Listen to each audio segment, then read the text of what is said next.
2014 నుంచి 19 అనంతపురం రాయలసీమ ప్రత్యేకించి వెనుకబడ్డ ప్రాంతం. ఒక్క కియా పరిశ్రమ రాగానే తీరుతెన్నులు మారిపోయినాయి, ఉపాధి మారిపోయింది, ఉద్యోగ అవకాశాలు మారిపోయినాయి, ల్యాండ్స్ కి రేట్లు వచ్చినాయి. ఒక్క పరిశ్రమ వస్తే ఎన్ని మారిపోతాయో మనం ప్రత్యక్షంగా అనంతపురంలో చూసాం. అలాంటిది 1,30,000 కోట్లతోటి ఈరోజు ఈ స్టీల్ ప్లాంట్ వస్తే మనందరి దిశ దశ భవిష్యత్తు ఎంత మారుద్దో మనందరం ఒకసారి తెలుసుకోవాలి. గతంలో చాలా పరిశ్రమలు ఉత్తరాంధ్రకు వస్తే గత పాలకులు బెదిరించి పంపించేశారు.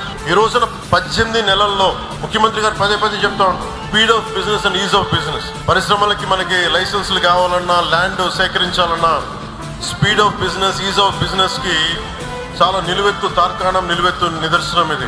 18 నెలల్లో ఒక వీడియో కాన్ఫరెన్స్ స్టార్ట్ అయిన 18 నెలల్లో ఈ రోజున 1,30,000 కోట్లతోటి ఈ పరిశ్రమకి ఈ రోజున మనం ఫౌండేషన్ స్టోన్ వేయటం మనస్ఫూర్తిగా speed of business, ease of business అనే కాన్సెప్ట్ కి ఒక నిలువెత్తు తార్కాణం, నిలువెత్తు నిదర్శనం. దీన్ని ముందు నడిపిస్తున్న నారా చంద్రబాబు గారికి మనస్ఫూర్తిగా ధన్యవాదాలు.